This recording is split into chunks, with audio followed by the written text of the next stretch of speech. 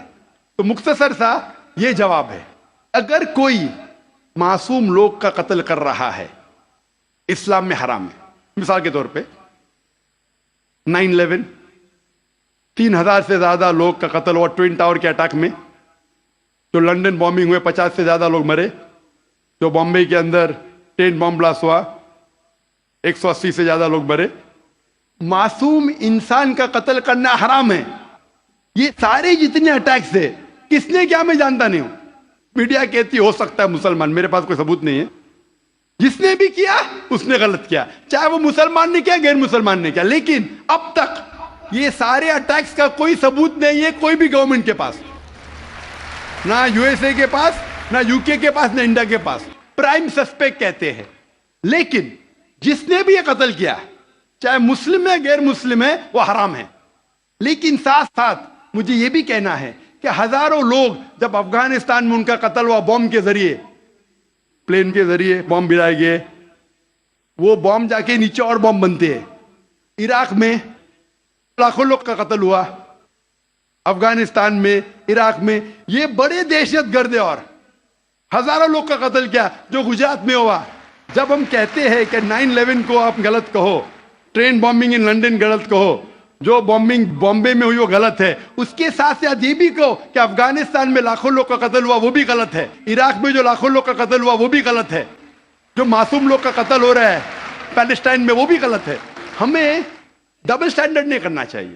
Palestine میں ہو رہا ہے، معصوم لوگ کا قتل ہو رہا ہے، بچے لوگ کا قتل کیا جا رہا ہے، وہ UN نہیں بولتی ہے دہشت گرد، کیوں؟ Double standard. تو جو بھی معصوم انسان کا قتل کر رہا ہے چاہے وہ مسلمان ہو یا غیر مسلمان ہو وہ دوشی ہے اور حرام ہے، اسلام اس کی سخت مخالفت کرتا ہے۔ جی بھائی صاحب، مائک نمبر 2 سے سوال۔ نمسکار صاحب، میں کانتی بھائی گاندھی، چیئرمین ساسپیرا پاورلوم سینٹر۔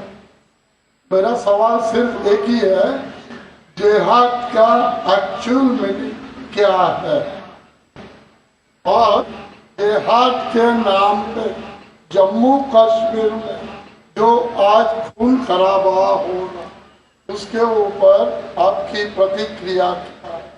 بھائی صاحب نے ایک بہت اہم سوال پوچھا۔ آج کی تاریخ میں سب سے بدنام لفظ اسلام میں ہے وہ ہے لفظ جہاد، اور جہاد کے بارے میں سب سے زیادہ غلط فہمی ہے، صرف غیر مسلمانوں کو نہیں مسلمانوں کو بھی۔ اکثر لوگ سمجھتے ہیں کہ جہاد کی معنی کوئی بھی مسلمان اگر جھگڑا کر رہا ہے، لڑائی کر رہا ہے، چاہے ذاتی فائدے کے لیے ہو، چاہے اپنے نام کے لیے ہو، چاہے زمین کے لیے ہو، چاہے پیسہ کے لیے ہو، وہ ہے جہاد۔ جہاد کے معنی یہ نہیں کہ کوئی بھی مسلمان کوئی بھی وجہ سے لڑائی کر رہا ہے، چاہے مال کے لیے ہو، چاہے نام کے لیے ہو، چاہے جگہ کے لیے ہو۔ جہاد کی معنی وہ عربی لفظ آتا ہے جہادہ سے، معنی جد و جہد، ٹو اسٹرائیو، ٹو اسٹرگل۔ اسلام کے پس منظر میں جہاد کی معنی ہے اپنے نفس سے جد و جہد کرنا، ایول انکلینیشن کے اگینسٹ، جو اپنا نفس برے چیزیں چاہتا ہے اپنے نفس کے خلاف جد و جہد کرنے کو کہتے ہیں جہاد۔ اگر آپ معاشرے کو سدھارنے کے لیے جد و جہد کر رہے اسے کہتے ہیں جہاد۔ اگر آپ سیلف ڈیفنس میں لڑ رہے ہیں اسے کہتے ہیں جہاد۔ اگر آپ آپریشن کے خلاف جھگڑا کر رہے اسے کہتے ہیں جہاد۔ جہاد کے معنی ہے جد و جہد کرنا۔ اور اکثر میڈیا میں کہا جاتا ہے جہاد کے معنی ہولی وار، صرف غیر مسلمان نے، کئی مسلمان بھی انورٹڈ کامرس میں اپنے آپ کو اسکالر سمجھتے ہیں، جہاد کا ترجمہ کرتے ہولی وار، بالکل غلط ہے۔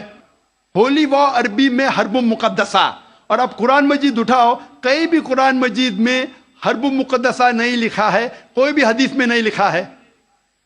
جہاد کے معنی ہولی وار نہیں ہے، پاک جنگ نہیں ہے۔